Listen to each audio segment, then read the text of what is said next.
Uma saudação especial aí para casa. Este é o segundo programa e o meu nome é José António. Olá a todos, está a ver o programa 20 Valores. O meu nome é Joana Silva.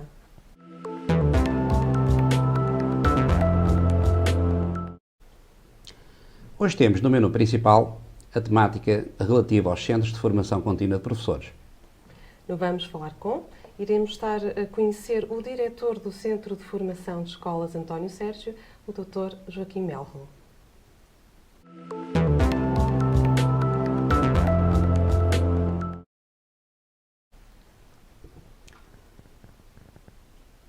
A formação contínua de professores é algo que, ao contrário do que muitos julgarão, já tem a sua tradição, é milenar quase.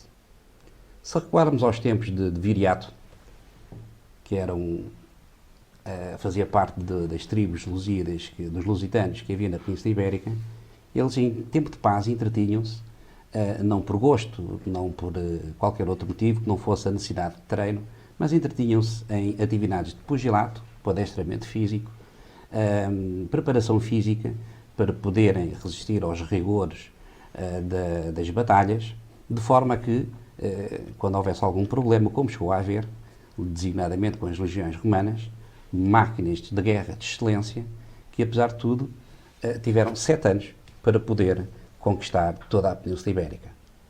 E, portanto, diríamos que a formação contínua foi uma grande aposta desse grande chefe lusitano e que teve esse resultado. Depois, mais tarde, um grande salto em termos históricos, vem o advento dos descobrimentos portugueses. Infante Dom Henrique, homem de visão, não sendo professor, mas tinha visão estratégica e, algures ali para a Vila do Bispo, no Algarve, entre a Vila do Bispo e Sagres, montou uma escola que se tinha como principal objetivo a formação contínua de quem? Dos capitães que comandavam as embarcações que iam por esse mar adentro e também das guarnições, designadamente no manejo de armas, estratégia militar e tudo aquilo que era necessário para levar a bom porto todo esse projeto. Depois, mais tarde, mais um salto histórico bastante grande para chegarmos ao advento da Segunda Grande Guerra. É aqui que verdadeiramente, em termos mundiais, a gestão de recursos humanos começa a ser olhada de uma maneira bastante diferente. E onde a formação contínua ganha definitivamente o seu peso. Todas as organizações públicas e privadas começaram a olhar para a formação contínua como uma ferramenta essencial e necessária para o desenvolvimento das suas missões. Em Portugal tem a Revolução dos Cravos, em 74. Em 76 tem a sua primeira Constituição democrática e 10 anos depois, em 86, surge o primeiro diploma que institui, que funda a Lei de Base do Sistema Educativo. E logo aí, na Lei de Base do Sistema Educativo, a formação contínua é assumida como uma forma de complementar e atualizar a formação inicial dos professores. Mais tarde, em 92, surge o primeiro regime da formação contínua, isto é, não só era importante a formação contínua constar na Lei de Bases, como mais tarde a própria formação contínua tem um regime próprio. Em 94 é melhorado substancialmente, no sentido da melhoria do ensino e das aprendizagens serem um meio de dignificação e progressão da carreira. Em 96, nova legislação, desta vez reforçando o papel dos centros de formação contínua dos professores, algo que inicialmente era previsto para as instituições que davam formação inicial, designadamente universidades. Agora não. Agora as universidades, embora não sejam afastadas do processo, os centros de formação contínua das escolas associadas têm aqui uma grande importância e são de facto dadas novas ferramentas para que estes centros possam desempenhar o seu papel. E em 2014, portanto já mais recentemente, há uma mudança de paradigma.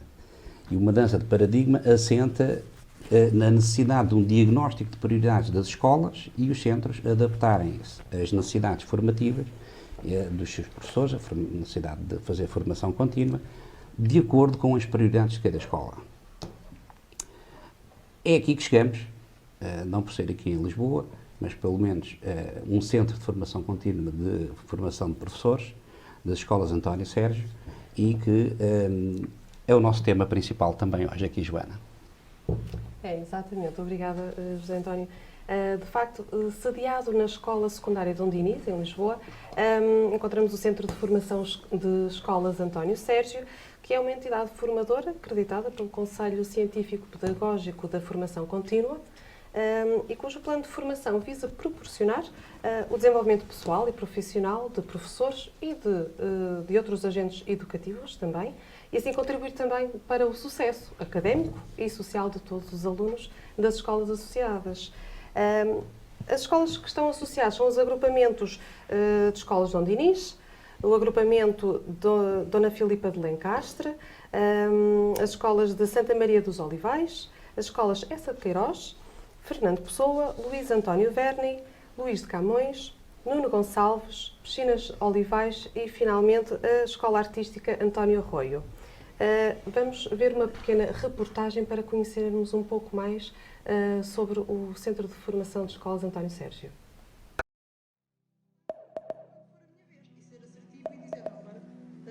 Deixas-me terminar e deixas-me ser eu a falar. Portanto, conseguir abrir os canais de comunicação e começarmos por saber ouvir. Portanto, a formação dos professores é fundamental, é um elemento-chave, eu diria, do desenvolvimento da personalidade docente, porque os professores são profissionais altamente especializados e a especialização exige, portanto, uma reformulação constante, quer em termos epistemológicos, quer em termos éticos, quer em termos, enfim, mais práticos da prática docente. Uma formação que corresponda às necessidades dos professores, que sejam confrontados com os problemas com que se deparam, uma formação que seja um espaço de partilha, um espaço de experiências e um espaço de debate e de reflexividade crítica. Para além do que de positivo traz para o desenvolvimento pessoal e profissional dos professores, a formação tem um objetivo fundamental, que é contribuir para a melhoria das aprendizagens dos alunos. E há limite para a melhoria da escola e eu atreveria-me a dizer que será também para a melhoria de um país, porque é disso que se trata, não é? É de facto contribuir para que o país tenha progresso e que se afirme como um país mais inclusivo para todos.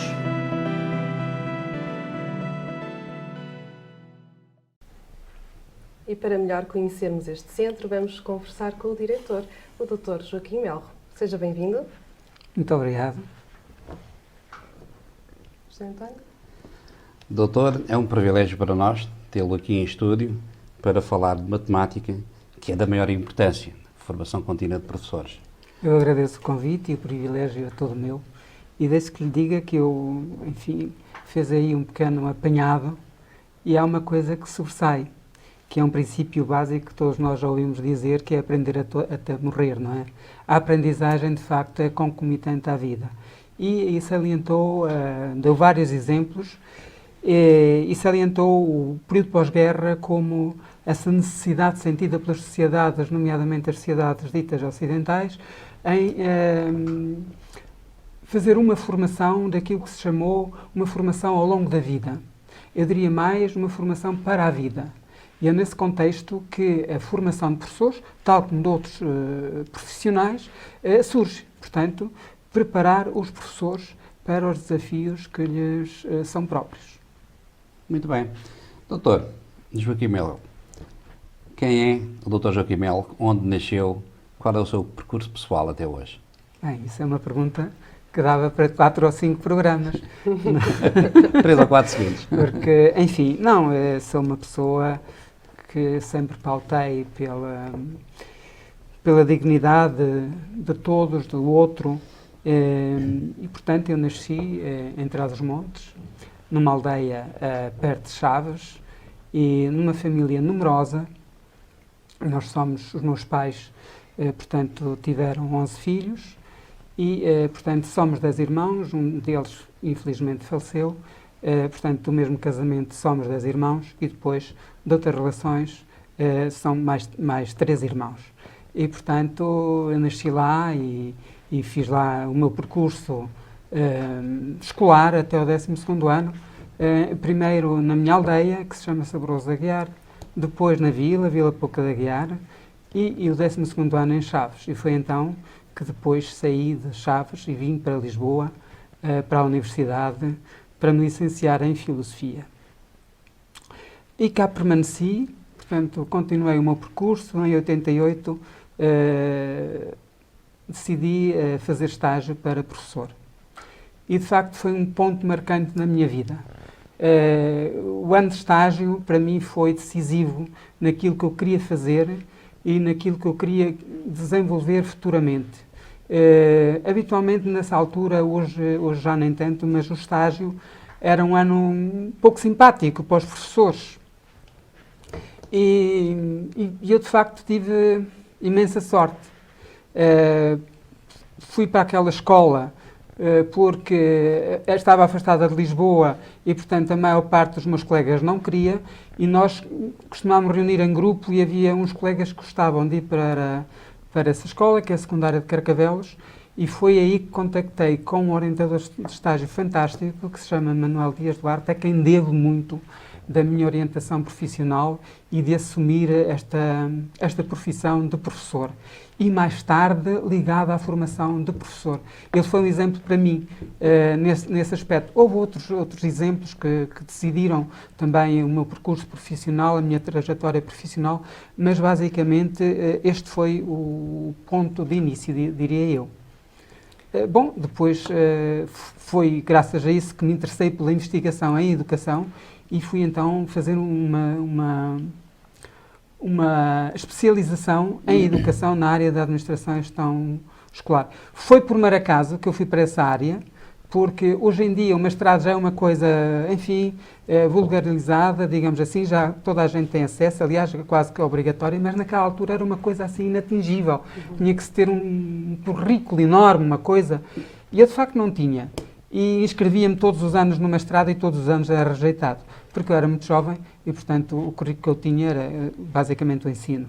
E de repente, na Faculdade de Ciências, é estranho como é que uma faculdade com o nome de Ciências aposta na formação de professores. A Faculdade de Ciências foi das primeiras instituições a apostar na formação dos professores. E então eu fui-me inscrever e, claro, fui recusado e telefonaram-me a perguntar se eu gostaria de fazer a especialização em Educação e Administração Escolar. E eu, enfim, aquilo fez-me sentido e disse, ok, vou aceitar. E então fiz essa especialização e foi aí que conheci outro elemento fundamental no meu percurso de vida e profissional, que foi a professora doutora Margarida César, a quem eu devo e aqui presto homenagem. Ela hoje já se aposentou. E, de facto, foi aí que eu a conheci e foi aí que eu decidi continuar, nunca mais largar a investigação e a educação. E acabei a especialização e fui fazer um mestrado também na Faculdade de Ciências, no então Departamento de Educação desta faculdade. E fiz, a minha orientadora foi a professora doutora Margarida César, e terminado o mestrado, passado uns tempos, também graças a ela, fui então fazer o doutoramento em Educação e, portanto, isto é mais ou menos o meu percurso. Para além de referir que fui professora de Filosofia e sou professor de Filosofia este tempo todo. Neste momento, portanto, sou docente do quadro de escolas da Escola Artística António Arroio, com muito orgulho, é uma escola que eu também tenho grande apreço e depois, portanto, há 2 anos, candidatei-me a diretor do Centro de Formação de Escolas António Sérgio e desde então sou o diretor dessa instituição. Muito bem. Por falar, isto é apenas uma curiosidade, na vulgarização dos mestrados, eu tenho aqui uma reportagem que saiu no Correio da Manhã que diz que o número de doutorados, portanto, aqueles que, para além da licenciatura, evoluíram para mestrado e depois para doutoramentos, que é muito acima da média europeia, que era algo que eu desconhecia e que não tinha essa noção.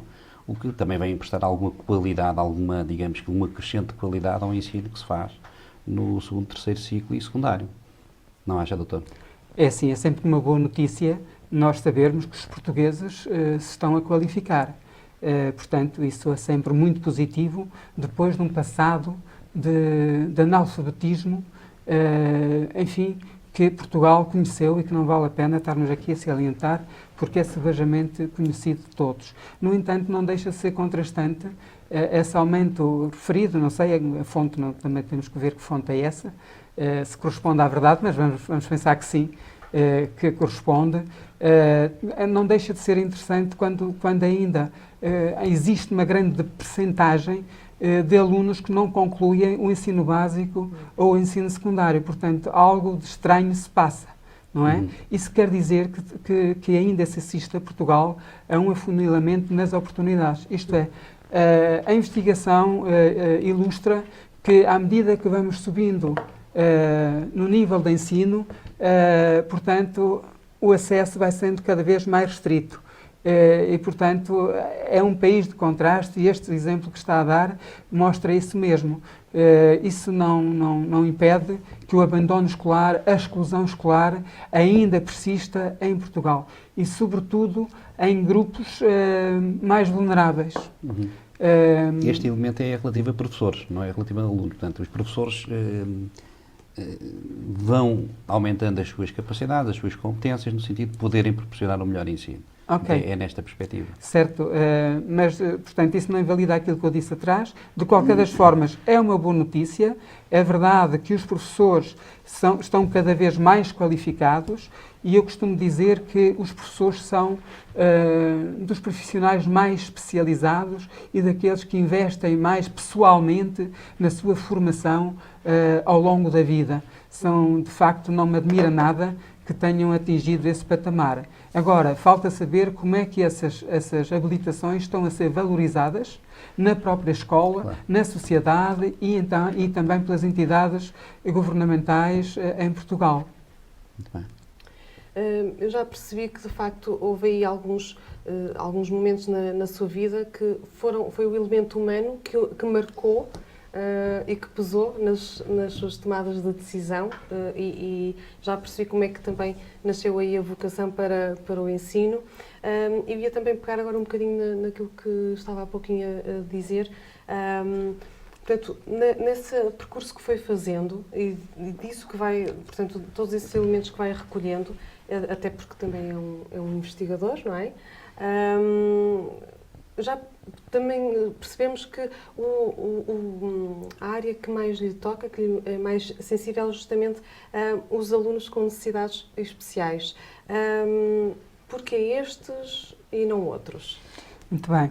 Eu queria fazer uma ressalva. Isto, de facto, é muito arriscado quando nós referimos determinados nomes e não referimos outros. Eu quero pedir desculpa a todos aqueles a quem eu não referi aqui, mas com certeza que foi uma pleia de pessoas claro, que configuraram esta minha trajetória de vida profissional, não é? Portanto, peço aqui desculpa de já não poder referir a todos e eu sei que é muito arriscado.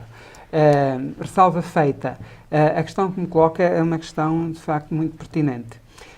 Deixe que lhe diga, a expressão alunos com necessidades educativas especiais é uma expressão que conota já um certo modo de abordar essa questão. Porque quando se diz especiais, não é? Isso cria logo um estigma. Algo de mal está ali, algo de errado está a passar e, portanto, alto lá temos que os tratar como especiais. Eu aprendi isso também com os alunos, ditos não especiais. Eles, a alturas tantas, perguntavam-me, então eu não sou especial? Então eu não tenho necessidades? Essa expressão, por acaso, eu dissequei-a na minha tese de doutoramento e prefiro designar esses alunos como alunos que necessitam de apoios educativos e sociais especializados. É disso que eles precisam, é disso que eles necessitam para satisfazer as suas necessidades. Eu dou-lhe um exemplo. Por exemplo, um aluno surdo precisa de um apoio educativo e social especializado. Isto é, precisa, por exemplo, de um intérprete. E, portanto, isso é um apoio especializado. E, portanto, a pessoa não tem uma dificuldade de comunicação. Não é? Precisa de um apoio que seja adequado às suas características. E isso sim é que é importante. Por exemplo, um aluno surdo, um aluno cego, E, portanto, ele tem necessidades, como qualquer outro aluno, diferentes, diversificadas, mas precisa de determinado apoio especializado, como, por exemplo, ter uma máquina braille ou ter um professor que saiba braille. E por aí adiante, não é? De maneira que há aqui uma necessidade do estigma. E isto vai porque é que eu enverdei por essa área. De facto, é uma área que me é muito cara. Eu desenvolvi o mestrado e... quer dizer, o meu percurso académico, desde a especialização ao doutoramento, passando pelo mestrado, focou sempre os alunos que necessitam de apoios educativos e sociais especializados, nomeadamente os surdos, porque, de facto, aconteceu uma coisa muito interessante. Eu tinha chegado de ser colocado na Escola Artística António Arroio, que hoje é uma escola de referência para alunos surdos, e sempre tem uma grande tradição na educação de surdos. E eu tinha aquilo que se designa vulgarmente um furo no horário. Portanto, tinha um furo no horário e aproveitava para ir tomar café. E eu passava todos os dias e via uma aluna sentada, isolada, numa coluna. Eu tinha uma coluna, um pé, e a aluna estava sempre lá.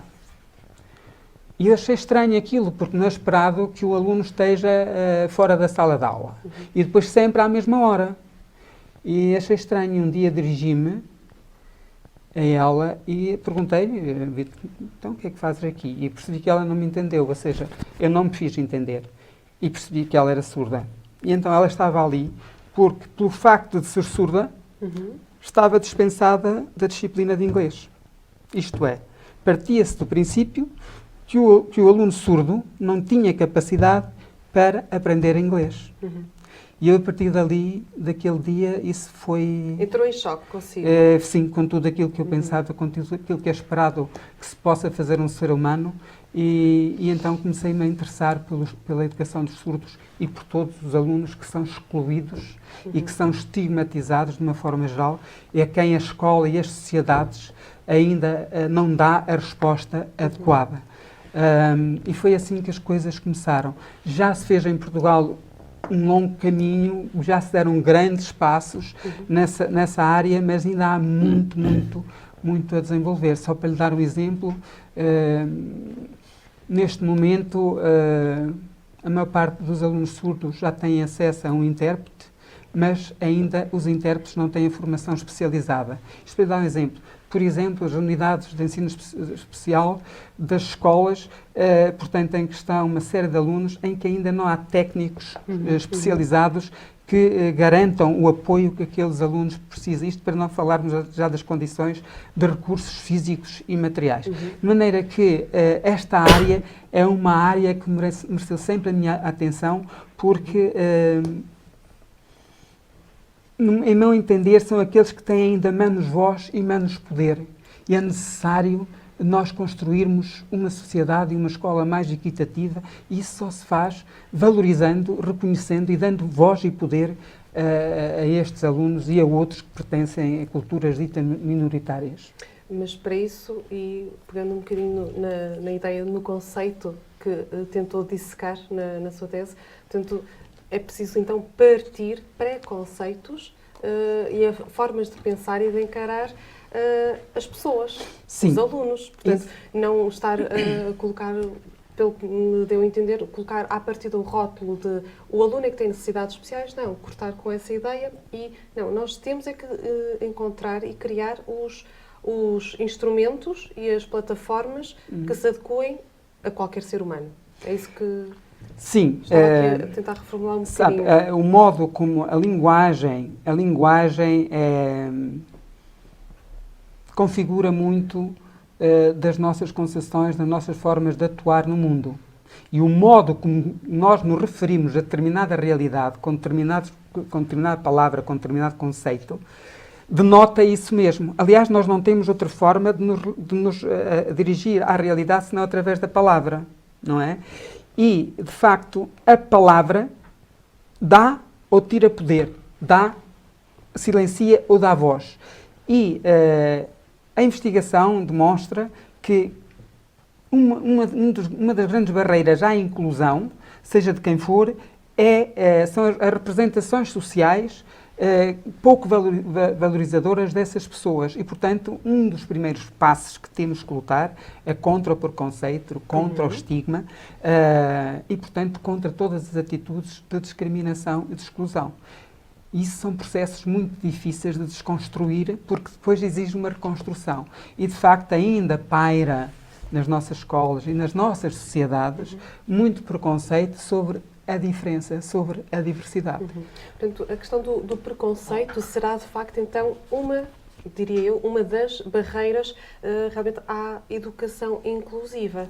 Eu gostava de lhe perguntar, à luz da sua experiência e da sua visão, essas barreiras excluem apenas ou sobretudo estes alunos que estão identificados ou rotulados com estas necessidades educativas especiais, ou haverá outros perfis de alunos, os não especiais, que há pouquinho estava a falar? Como é que se passa? Será que há outros perfis de alunos que também poderão estar a ser excluídos de uma efetiva educação de qualidade? Quais são? Em que contextos? Como é que isso poderá... Sim, há autores que se referem, utilizam esta expressão, a exclusão através da inclusão. Isto para referir o quê? Para referir que o facto de determinado aluno ser categorizado como necessitando de apoios educativos e sociais especializados, isso não quer dizer necessariamente que esteja a ser incluído, não é? Portanto, a inclusão é importante, de facto, a lei que refira, a parte legislativa, que diga o aluno que tem estas características necessita deste apoio. Portanto, isso é muito importante. Mas isso não transforma aquilo que nós estávamos a dizer, ou seja, as atitudes e as formas de atuação perante o aluno. Como tudo, ao eliminarmos uma parte, ao focarmos uma luz numa parte, há outra que pode ficar na sombra. E, de facto, existe uma franja enorme de alunos, noutras condições, que muitas vezes, por pudor, por vergonha, por dignidade, eles próprios não são reconhecidos. Eles próprios preferem ficar no silêncio, não é? Porque é muito difícil, por exemplo, para uma criança ou para um adolescente reconhecer que pertence a uma família, enfim, com poucos recursos económicos, não é? É muito complexo para uma família também dizer os meus filhos passam fome, por exemplo, não é? E depois isto repercute-se na escola, em que muitos alunos, e aí o papel importante dos professores e também do pessoal não docente, que são eles muitas vezes que chegam a estas situações pouco visíveis e pouco valorizadas pela sociedade, não é? E, portanto, eu acho que a escola já faz este papel importante, que assumiu o dever ético de a todos incluir, mas possivelmente ainda tem grandes passos para que esse ideal seja concretizado. Eu penso que se tem concretizado muita coisa, é verdade. Basta lembrar que hoje todos os alunos vão à escola, ou praticamente todos. Quando o aluno falta, portanto, quando não vai à escola, tomam-se medidas. São acionados. Isso já é um grande passo. Agora, temos é que saber o que é que se faz com esses todos que estão na escola. Essa é a grande questão e é aí que deve ser focada a ação, não é? O que fazemos para que eles permaneçam e, sobretudo, para que tenham sucesso na escola e com a escola. Para mim são estas duas grandes questões e que abrange todos os alunos, portanto, a transversal a todos os alunos. Doutor, uma tentativa de solução ou de início de solução seria o exemplo do Dr. Joaquim Melo, que aprendeu linguagem gestual para poder comunicar com estas pessoas diferentes? Permita-me que faça aqui uma pequena correção. Não é linguagem gestual, é língua gestual portuguesa, neste caso portuguesa. Agradeço a correção. Porque, de facto, é isso que se trata, de uma língua. Ninguém diz língua oral francesa, ninguém diz língua oral portuguesa, ninguém diz linguagem oral portuguesa, ninguém diz linguagem espanhola e por aí fora. Portanto, isso denota ainda que há ainda um caminho que ainda não se construiu de forma a reconhecer que a língua gestual portuguesa é uma língua tal como é o português e tal como é o mirandês.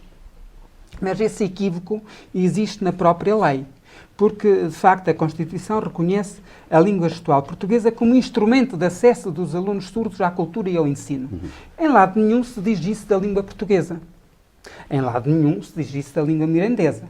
Não é? E, portanto, aí denota já a valorização ou não dos surdos e da cultura surda. Porque a verdade é que a nossa Constituição não reconhece a língua gestual portuguesa como língua oficial, como é o mirandês e como é o português, não é? E, portanto, ainda há este caminho a fazer. Apesar de, no dia-a-dia, essa língua, a língua gestual portuguesa, já vem sendo tratada como isso. Isto quer dizer que muitas vezes a ação antecipa a legislação, não é? Claro, E eu espero que brevemente vejamos consignada a língua gestual portuguesa como uma língua oficial, em que um surdo possa fazer uma exposição na língua que mais lhe é adequada, a língua gestual portuguesa, em que possa fazer um requerimento, etc, etc. Bom, mas eu fui aprender, é verdade, eu fui aprender a língua gestual portuguesa por causa da minha ligação aos surdos e por causa daquela história que eu contei há bocado, que nunca mais me desliguei dos surdos em Portugal. Enfim, tenho feito o que posso, não é muito, gostaria de fazer muito mais, porque acho que há muito a fazer, como por exemplo, deixe que lhe diga, eu apareci aqui numa pequena reportagem vossa, permitam que vos digam isto, mas já no bom sentido, e de facto fui abordado porque há muitas pessoas que não lhe têm acesso, que não sabem o que é que eu estou a dizer, e portanto são situações destas que ainda falta. Eu fui aprender a língua gestual portuguesa porque eu queria muito ser professor de surdos. Portanto, a partir daquele dia em que eu conheci aquela aluna surda que estava a ser excluída, marginalizada, segregada, eu disse, eu preciso de aprender a comunicar, porque o problema está em mim. Os surdos não têm problemas de comunicação. Os surdos precisam, como toda a gente, de falar uma língua que seja adequada, não é? E eu fui aprender para a Associação Portuguesa de Surdos, porque eu tenho muita estima, e portanto, para conseguir, enfim, responder adequadamente a um dia que eu tivesse alunos surdos. Isso aconteceu. Foi uma felicidade enorme ter alunos surdos e hoje eu falo língua gestual portuguesa muito mal, não é? Gostava de ser fluente, não sou, percebo uma coisa ou fala outra. melhor que eu. Sim, possivelmente. Mas foi nesse sentido de poder dar respostas adequadas aos alunos que fossem surdos, não é? Porque a comunicação é fundamental, não é? A comunicação é um elemento-chave das aprendizagens. Não havendo comunicação, não há aprendizagem. Como não há afetividade, como não há emoção, como não há uma série de coisas, não é? Transporta esse gosto também para o Centro de Formação Contínua das Escolas António Sérgio? O da inclusão, Sim. o gosto da inclusão, eu diria mais que um gosto, é uma necessidade, é uma urgência, não é?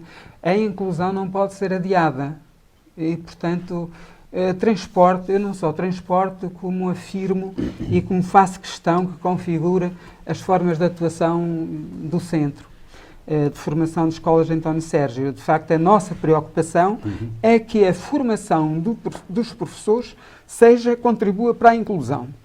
E aqui a inclusão não é só referente aos alunos, porque muitos professores são excluídos, não é?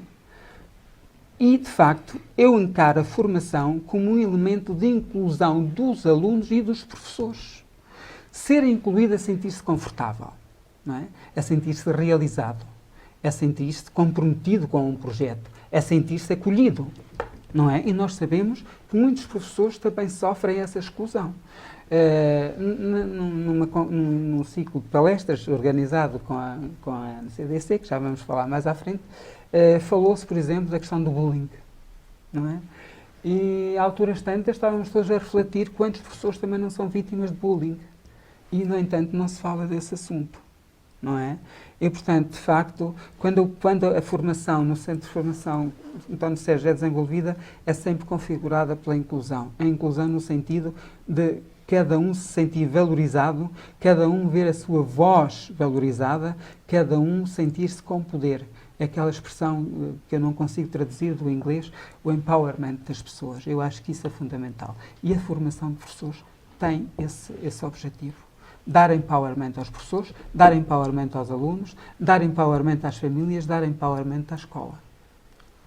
Portanto, num artigo que escreveu em 2012, e indo um bocadinho na sequência do que esteve agora a partilhar connosco,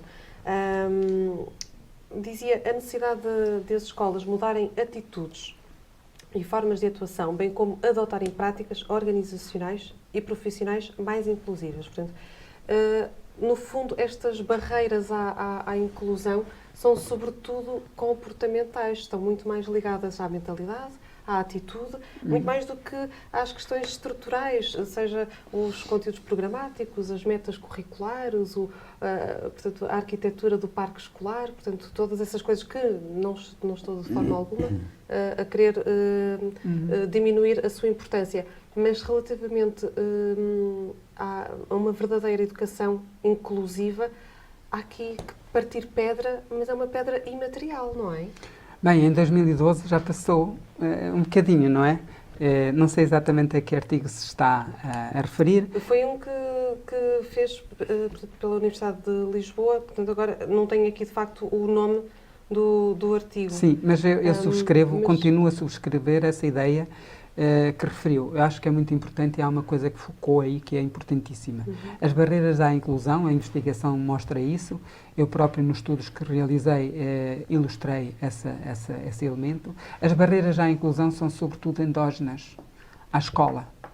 Portanto, falou em fatores, o fator económico é importantíssimo, os recursos físicos é importantíssimo. Por exemplo, o centro está sediado numa escola que tem uns espaços muito agradáveis, não é? Isso dá outra motivação para o trabalho. Mas as barreiras à inclusão, como referiu, são sobretudo endógenas. À escola, portanto, sobretudo aos modos, às formas de atuação da escola, como encara a diversidade e que resposta lhe dá. Como é que a escola se organiza, como é que a escola se pensa, como é que a escola se sente para dar resposta à diversidade. Não é? Esta é a grande questão. E esta questão tem que ser resolvida no interior da escola. Porque é aí na escola, como diz o Pereto Stresch, que se vive. Não é? E é essa vida que está em causa. E, portanto, a escola exige-se cada vez mais que a escola reflita, tenha uma cultura de reflexão, mas de uma reflexão profissional e ética, de modo a responder a essas grandes questões. O que fazer com a diferença? E, portanto, embora haja fatores exógenos, como já referiu, mas, em meu entender, e a investigação ilustra isso mesmo, esses fatores são sobretudo exógenos, não é? Mudança de práticas, mudança de atitude, mudança de formas de atuação e, sobretudo, o modo como a escola está organizada, não é? Por exemplo, estou a pensar, voltando aos alunos com necessidades, que necessitam de apoios educativos especializados, em que numa turma com 30 alunos, por exemplo, numa turma com 20 e tal alunos, como é que um aluno autista que reage ao ruído de uma forma diferente da nossa se sente? Como é que o professor consegue dar essa resposta adequada? Não é? E, portanto, são estas questões que têm que ser todas pensadas. Como é que, por exemplo, se justifica e o que é que isso significa? Um aluno passar desde as 8 da manhã até às 8 da noite na escola? Isso há de ser certamente uma preocupação muito grande, a começar logo pelos pais, não é? Pelas famílias. Portanto, são estas questões que nós temos que equacionar, são estas questões que nós temos que refletir. O que é a escola? Esta é a grande questão. O que é a escola? O que é que nos interessa que seja a escola? O que é que queremos que seja a escola? E, portanto, estamos sempre a refletir sobre a própria escola, ou seja, sobre aquilo que ela é, sobre aquilo que ela faz, sobre aquilo que ela sente. E daí que as barreiras, ou, digamos, aquilo que dá acesso à inclusão, é sempre, na sua maioria, endógeno à escola.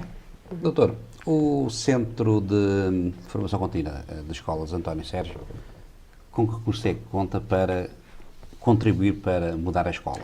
Bom, eu volto àquela sua introdução, que de resto quero lhe dar os parabéns, porque fez aí um estudo longitudinal sobre a formação para desembocar agora na mais recente legislação.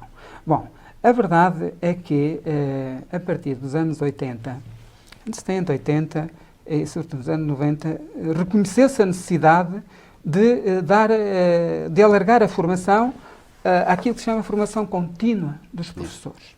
Bom, isso surgiu porque, na altura, enfim, não era exigida uma formação a priori dos professores, não é? Um licenciado que não tivesse formação específica antes de ir para a escola podia perfeitamente dar aulas e, portanto, de repente fomos confrontados com uma série de pessoas que não tinham habilitação, dizia-se então, habilitação profissional, isto é, não tinham feito estágio, não tinham feito, enfim, toda a componente pedagógica que era necessária.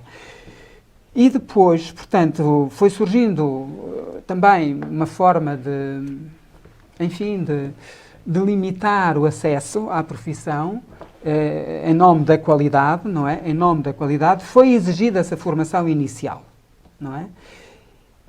E, de repente, foram desenvolvidos estudos em Portugal em que mostraram que a formação inicial ou era inexistente ou não era suficiente. E então, pensou-se muito bem na necessidade de os professores fazerem formação contínua. Isto é, a necessidade de os professores se irem atualizando, quer do ponto de vista pedagógico, quer do ponto de vista científico, para responderem aos desafios da educação e da sociedade que está em constante mudança. E então, nesse contexto, surgiram os centros de formação. A formação foi pensada inicialmente como de acesso obrigatório a todos os professores, não é? E, portanto, ela seria gratuita. Isto é, o Estado assumiria os gastos com a educação. E foi assim durante muito tempo. Depois, a formação começou a ser obrigatória para a progressão na carreira, não é? E continuou esse caráter gratuito e, de repente, assim, nos últimos anos, enfim, com aquilo que se vai buscar para tudo, que é a crise, não é? Esse financiamento foi sendo cortado. E, portanto, os professores continuaram a ser obrigados a fazer formação para progredirem na carreira e viram-se obrigados, a maior parte deles, a financiar a sua própria formação.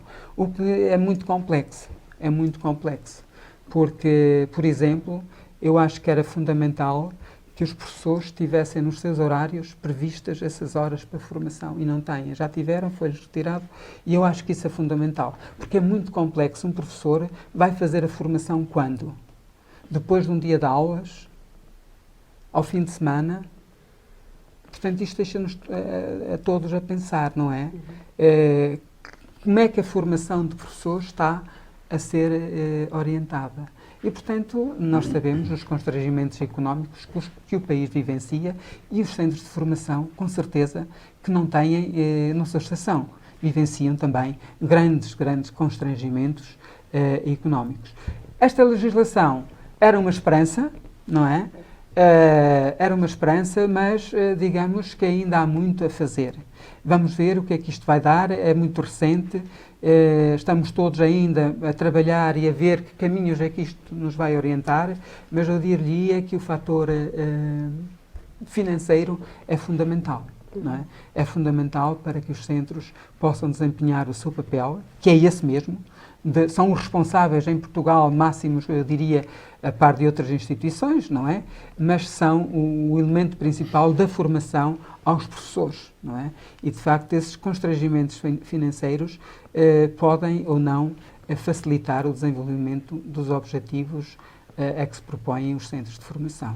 E, nessa tentativa de dar resposta dos centros de formação, e nomeadamente o centro de formação de que é diretor, apesar de todos esses constrangimentos, eu imagino que na vossa linha de ação, portanto, procurem também socorrer-se um pouco, diria recorrer a parceiros para também concretizar alguns desses objetivos. Como é que recorrem a outros parceiros? Como é que surge uma parceria?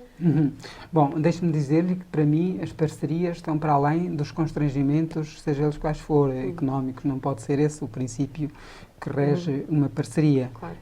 Também é, mas não pode ser. Uma parceria, para mim, é entendida no sentido de ser algo vantajoso para os interesses do centro de formação e da entidade com as quais se desenvolve a parceria. E, portanto, é o princípio que orienta as parcerias desenvolvidas pelo Centro de Formação, que são essenciais, não é?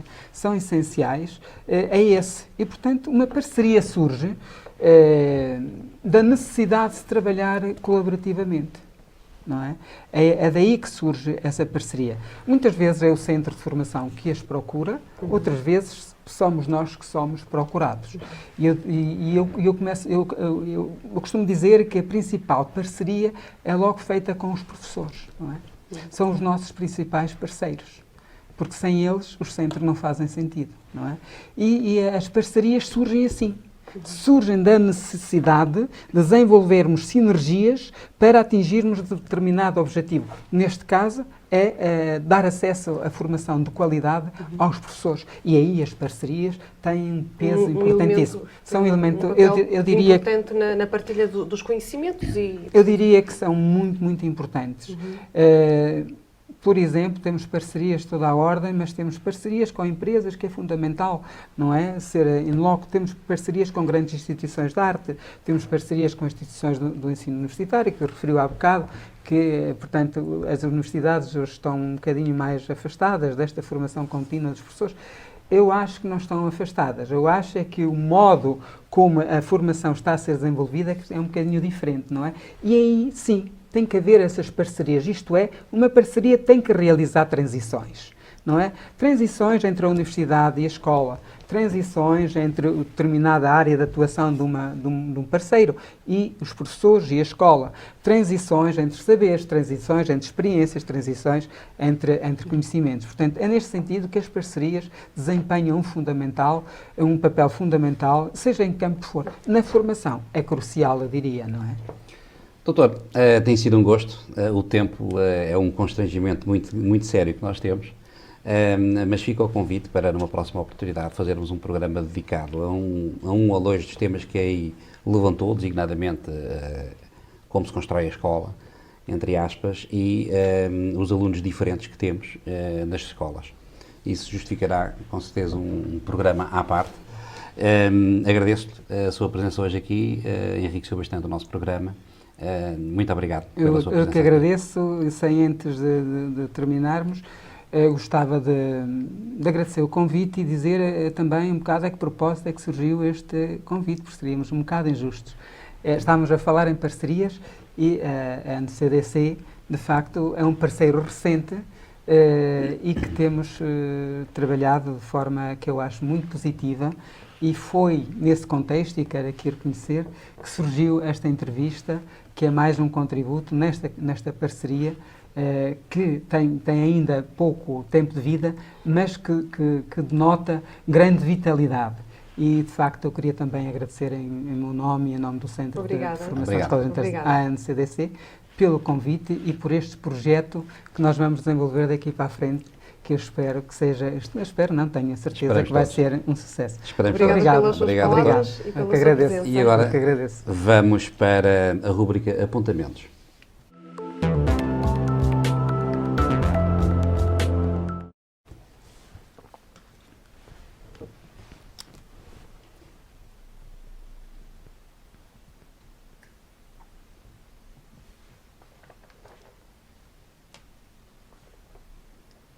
Vamos ter a oportunidade de ver uma pequena reportagem que a minha colega Joana produziu relativamente a curiosidades do passado. Ao longo dos tempos, Portugal foi orientando a sua atividade económica, aproveitando as riquezas naturais do país e explorando matérias-primas do subsolo como a ardósia. Material utilizado no antigo quadro de escola, habitualmente designado como quadro negro. De superfície escura, permitia um maior conforto ocular e também salientar as cores do giz. Contudo, o pó gerado pelo giz, para além do contacto físico com os resíduos gerados pelo seu manuseamento, causava desconforto e possíveis reações alérgicas em alunos e professores. Curiosidades sobre a sala de aula de antigamente. As secretárias dos alunos eram feitas em madeira. Podiam ser individuais ou duplas. O tampo da mesa tinha a inclinação ideal para a postura do aluno e permitia ainda a sua abertura para guardar as malas e objetos pessoais no interior. O orifício no topo da carteira permitia encastrar um tinteiro ou um recipiente para recolher as aparas de lápis.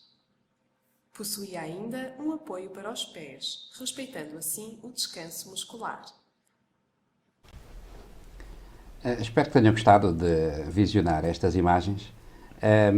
Eu não resisto a dizer o seguinte, como repararam, e isto também faz parte das minhas memórias, estas carteiras que nós tínhamos nas classes, nas salas de aula, ao contrário daquilo que acontece hoje, respeitavam as regras da ergonomia.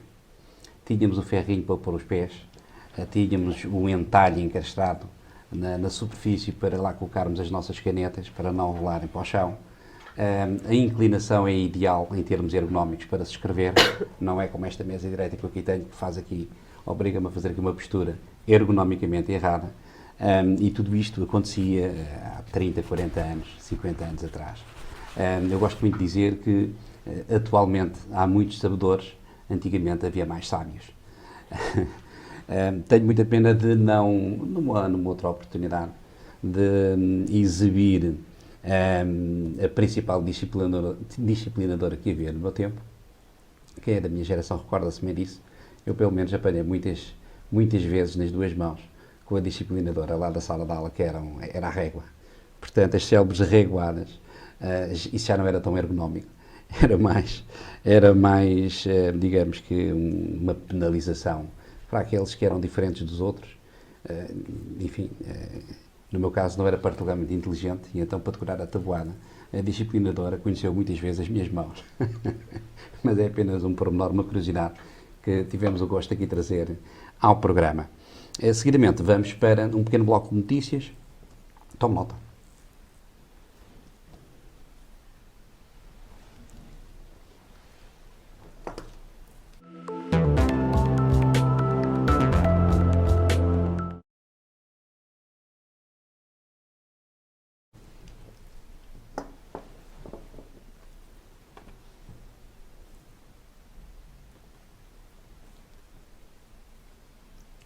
No dia 18 de novembro, vamos ter o 3º Encontro Nacional de Formadores, organizado pelo Format e pela Fundação Bissaia Barreto.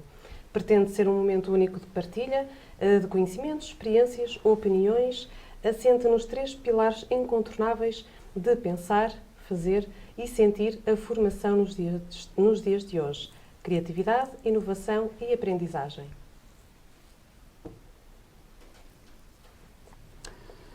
Foi publicado no passado dia 14 de outubro um projeto de relatório conjunto elaborado pela Comissão Europeia com os Estados-membros que pretende reforçar a cooperação em matéria de educação e formação até 2020.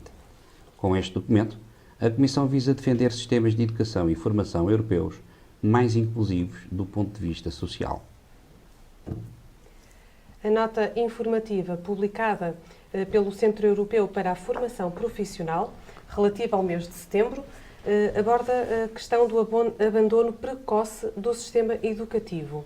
O relatório conjunto, editado pelo Eurydice e por este Centro Europeu da Formação Profissional, analisa a forma como as políticas de combate ao abandono precoce da educação e formação e como as políticas de combate e dão também alguns conhecimentos de boas práticas que estão a ser levadas a cabo nesta área. Este documento centra-se ainda no papel do ensino e formação profissional, na orientação profissional, na governação e na cooperação intersetorial e apresenta exemplos das boas práticas. E por hoje é tudo. Espero que tenham gostado. Vejam-nos na próxima semana, 2 a 8 dias. Muito obrigado.